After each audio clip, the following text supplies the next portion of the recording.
अभी जो विधानसभा का सेशन हरियाणा प्रदेश का चल रहा है, इस सेशन का जो पहला चरण था, जिसमें महामहिम राज्यपाल अभिभाषण होने के बाद उस पर चर्चा, मुख्यमंत्री जी का जवाब और उसके बाद हरियाणा प्रदेश का जो बजट प्रस्तुत किया गया, उस बजट पे आज अपनी बात रखने के लिए आपके बीच में आया हूँ। समय जैसे सप्रा जी ने कहा बदला गया, इसके लिए क्षमा चाहता हूँ। आप सब लोग देख रहे हैं कि पिछले लगभग 8 सालों से जो भारतीय जनता पार्टी की सरकार हरियाणा प्रदेश के अंदर चल रही है, इस सरकार ने पूर्व में 5 साल और बाद का एक गठबंधन का कार्यकाल हरियाणा प्रदेश को समग्रता के साथ सब क्षेत्रों में आगे लेकर के जाने का, यानी कि एक समग्र विकास हरियाणा प्रदेश का हो, इसका जो प्रयास शुरू किया था, वो प्रयास अब भी जारी है और उसके परिणाम हरियाणा प्रदेश में दिखने लगे हैं। हम हरियाणा वासियों का यह सौभाग्य है कि केंद्र में नरेंद्र मोदी जी के नेतृत्व की गतिशील सरकार और हरियाणा में मुख्यमंत्री मनोहर लाल जी के नेतृत्व की लगातार काम करके रिजल्ट देने वाली सरकार के कारण से आज हरियाणा प्रदेश काफ़ी मायनों में हमें आगे बढ़ता हुआ और बढ़ा हुआ दिखाई भी दे रहा है। अगर मैं मोटे तौर पे बात करूं, जब हरियाणा प्रदेश में हमारी सरकार 2014 में आई थी और 2015 में पहला बजट हरियाणा सरकार ने प्रस्तुत किया था, उससे लेकर के अब तक की निरंतर बढ़ोतरी की अगर बात करूं तो 37,000 यानी कि 37,500 करोड़ का बजट उससे पूर्व की सरकार ने हरियाणा प्रदेश के लिए प्रस्तुत किया था। और वर्तमान का जो बजट है वो 1,83,000 करोड़ का बजट मुख्यमंत्री हरियाणा ने वित्त मंत्री के नाते हरियाणा प्रदेश की विधानसभा में हरियाणा प्रदेश के समक्ष प्रस्तुत किया है। यानी कि अगर हम प्रतिशत में वृद्धि के हिसाब से बात करें तो हर साल 15% से ज़्यादा की बढ़ोतरी आपको इस बजट में दिखाई देती है। और उसमें भी अगर कैपिटल एक्सपेंडिचर की हम बात करें, 2014 में 4700 करोड़ रुपए का कैपिटल एक्सपेंडिचर था, जो वर्तमान में बढ़ करके 57,000 करोड़, यानी कि 4700 करोड़ से 57,000 करोड़ रुपए जो कैपिटल एक्सपेंडिचर है, उसमें आपको वृद्धि दिखाई देती है। हरियाणा प्रदेश कृषि आधारित प्रदेश है। इस प्रदेश में हमारी जनसंख्या का बड़ा हिस्सा कृषि पर आधारित है, या सीधे सीधे खेती करता है या मजदूरी करता है, खेती और मजदूर है। अगर खेती के बजट की बात करें तो उसमें ये सरकार आने के बाद 40% की वृद्धि हुई है। इस सरकार के आने से पहले अगर पिछले 10-12 सालों के बेरोजगार नौजवानों को सरकारी रोजगार की बात करें तो आंकड़ा 50-52 हज़ार तक में सिमट जाता है। लेकिन इस सरकार की बात करें तो 1 लाख से ज़्यादा सरकारी रोजगार अभी तक सरकार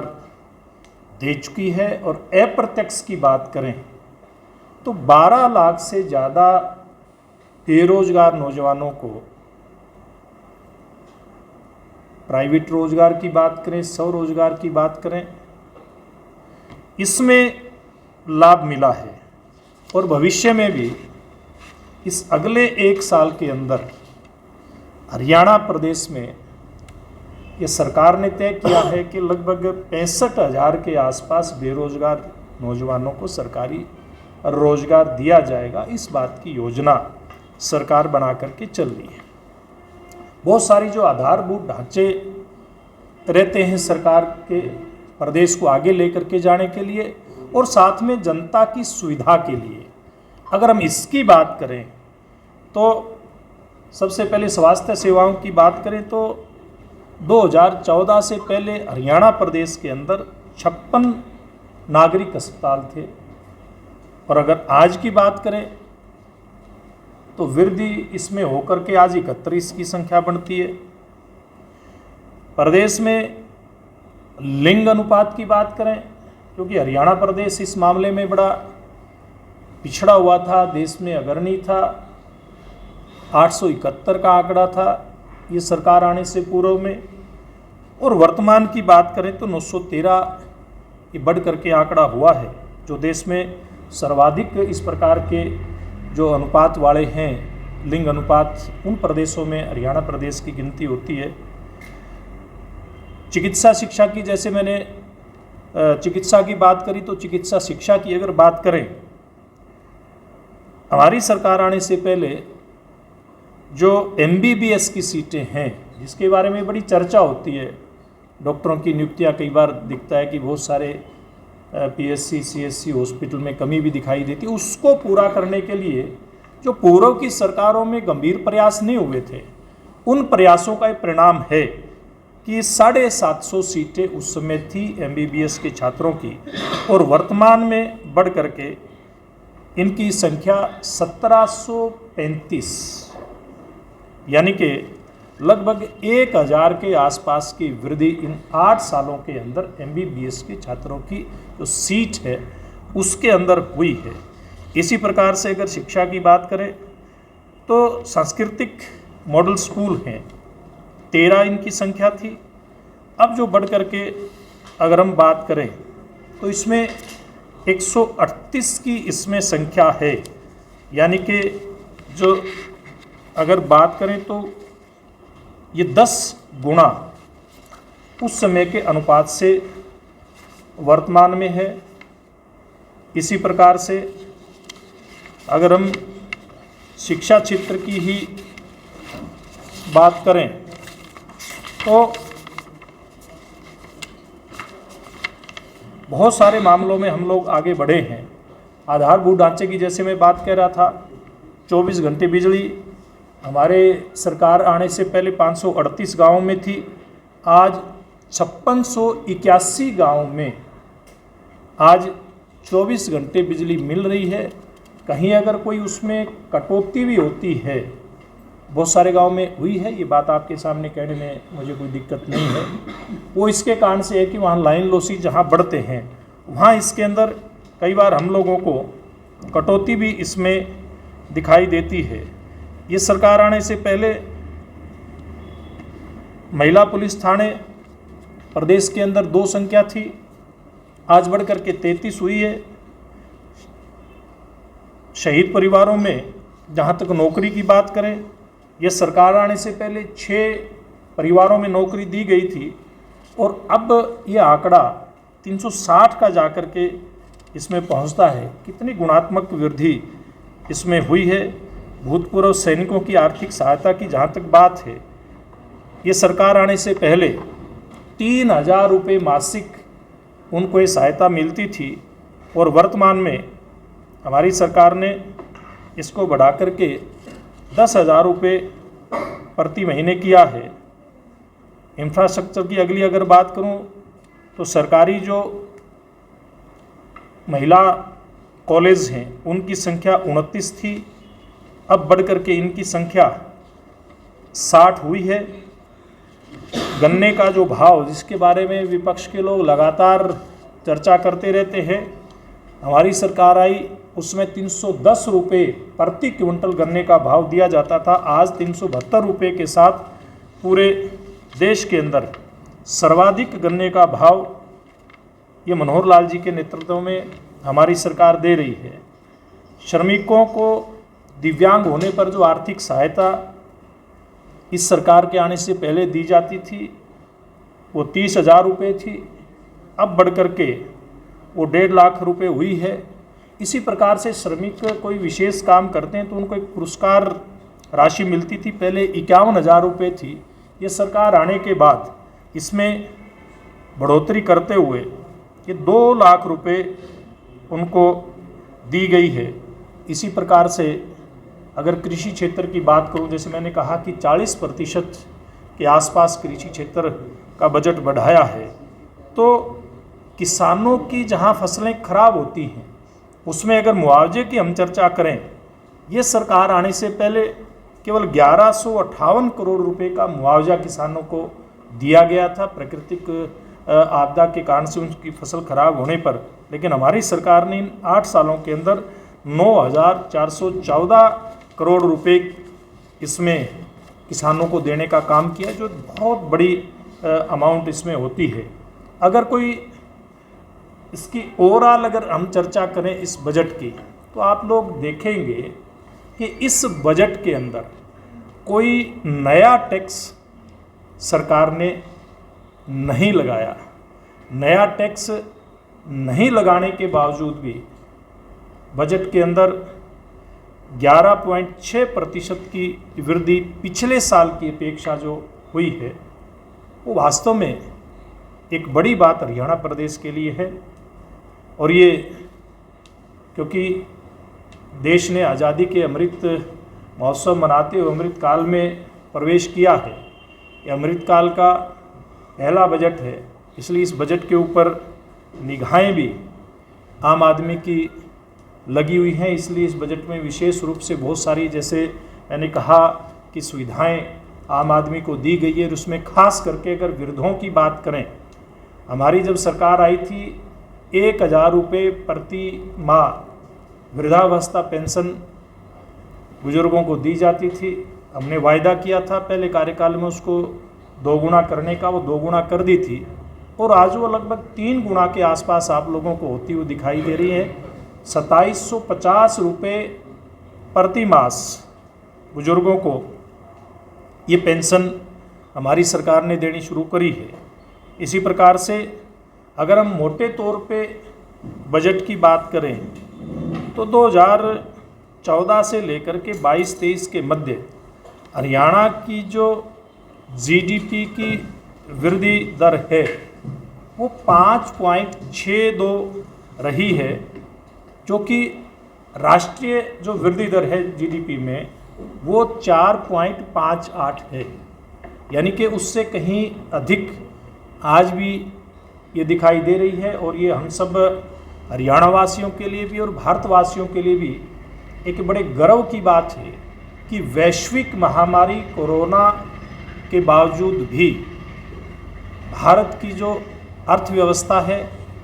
ना केवल हमारे केंद्रीय नेतृत्व ने उसको संभाल करके रखा, बल्कि हमारी जो जीडीपी है वो भी पूरी दुनिया के मुकाबले एक उच्च स्तर पे हम लोगों को दिखाई देती है। इसी प्रकार से जो किसी भी प्रदेश के सरकार का जो बजट होता है उसमें जो फिस्कल डेफिसिट होता है वो एक बहुत मायने रखता है। वो हमारी सरकार के समय में लगातार कम हो रहा है। जो सरकार का जो काम करने का तरीका है, यानी कि फिजूल खर्ची को कम करके और जो लीकेज होती हैं व्यवस्थाओं में उसको कम करके और एक संतुलन बना करके जब इस विषय पे काम किया जाता है, डेवलपमेंट के विषय पे काम किया जाता है, आर्थिक विषयों पे काम किया जाता है, तो निश्चित रूप से इस प्रकार के रिजल्ट आते हैं। जैसे कि इस बार भी अगर गौर करें तो पिछले सालों से लगातार जो राजकोषीय घाटा है वो लगातार कम हो रहा है। ये बड़ी एक उपलब्धि मैं समझता हूँ हमारी सरकार की है, जो ये दर्शाता है कि हमारी सरकार पूरे हरियाणा प्रदेश को एक परिवार मान करके, जैसे एक परिवार का मुखिया अपने परिवार की चारदीवारी में कैसे संयमित रूप से पैसे का खर्च किया जाए, कैसे ठीक प्रकार से पैसा खर्च किया जाए, उसी प्रकार से हरियाणा प्रदेश के मुख्यमंत्री हरियाणा प्रदेश को अपना परिवार मान करके इस काम में लगे हुए हैं। और भविष्य की बात करें तो अगले साल के लिए जो जीडीपी की विकास दर है वो, क्योंकि कोरोना की बाधाओं को हम पार करके देश भी आगे बढ़ चुका है, प्रदेश भी आगे बढ़ चुका है, एक अनुमान है कि 7% ये दर रहने वाली है। और हम अगर इससे आगे की बात करें तो ये सरकार आने से पहले हरियाणा प्रदेश में जो प्रति व्यक्ति आय 1,47,000 के करीब थी, उपरोक्त सारी बातें जो मैंने कही उनके परिणाम स्वरूप ये बढ़ करके 3 लाख के करीब हो जाएगी, इस प्रकार का ये अनुमान है। और आधारभूत ढांचे की बात करें, बहुत सारी बात मैंने आपको आंकड़ों के माध्यम से भी बताने का काम किया है। अभी अगर अगले इस साल में जो कुछ लक्ष्य मोटे मोटे रखे गए हैं उनकी अगर बात करें तो खास करके जो प्राकृतिक खेती है उसमें 20,000 एकड़ पर ये खेती की जाए, इस प्रकार का टारगेट सरकार लेकर के चली है। इसी प्रकार से पशुओं के मामले में नए पॉलीक्लिनिक बनाने का भी टारगेट सरकार ने लिया है, इस बजट में उसका प्रावधान किया गया है। पलवल, अम्बाड़ा, महेंद्रगढ़, फतेहाबाद में इनकी व्यवस्था की जाएगी। इसी प्रकार से हमारा हरियाणा प्रदेश गौ सेवा में बड़ा अग्रणी है देश के अंदर। इसका बजट जो 40 करोड़ रुपए था इसको बढ़ा करके, यानी कि 10 गुना इसको बढ़ाया है, 400 करोड़ रुपए इस बजट को किया है। इसी प्रकार से जो परिवार पहचान पत्र बना करके सरकार ने एक बहुत बड़ी उपलब्धि हरियाणा प्रदेश में हासिल की है, देश में हासिल की है। उसमें बहुत सारी सुविधाएं गरीब परिवारों को देने की जो घोषणा हुई है उसमें एक प्रमुख है कि लगभग 1 लाख जो परिवार हैं उनको नए घर बना करके देने की व्यवस्था इस बजट में विचार किया गया है। इसी प्रकार से गांव के अंदर 1,000 नए पार्क, व्यायामशालाएँ बनाई जाएं, इस बात का एक टारगेट सरकार लेकर के चली है। इसी प्रकार से 1500 नए हरहित स्टोर, ये कोऑपरेटिव डिपार्टमेंट इसको देख रहा है। इसमें जो हरहित स्टोर जहाँ भी खोले जाते हैं, खास करके ग्रामीण क्षेत्र में इसकी शुरुआत की गई और उसका अच्छा परिणाम निकल करके आया है। आज मैं एक फतेहाबाद ज़िले के एक धांगड़ गांव में बीएमसी का उद्घाटन करने गया था। उसी गांव में लगभग 1 साल पहले एक हरित स्टोर का उद्घाटन में करके आया था। उसके परिणाम जब गांव के लोगों से और वहाँ जो उसके चलाने वाले उसके संचालक हैं उनसे पूछा और जो उपभोक्ता हैं उनसे पूछा, तो दोनों की दृष्टि से हरित स्टोर के बड़े ज़बरदस्त परिणाम निकल करके आए हैं। तो नए साल में, नए बजट में 1500 नए हरहित स्टोर खोलने का जो एक टारगेट इसमें रखा गया है। इसी प्रकार से विद्यार्थियों के लिए पंचकुला और अम्बाड़ा में 200 बेड के नए छात्रावास खोलने का एक टारगेट रखा गया है। इसी प्रकार से शिक्षा को निचले स्तर से ही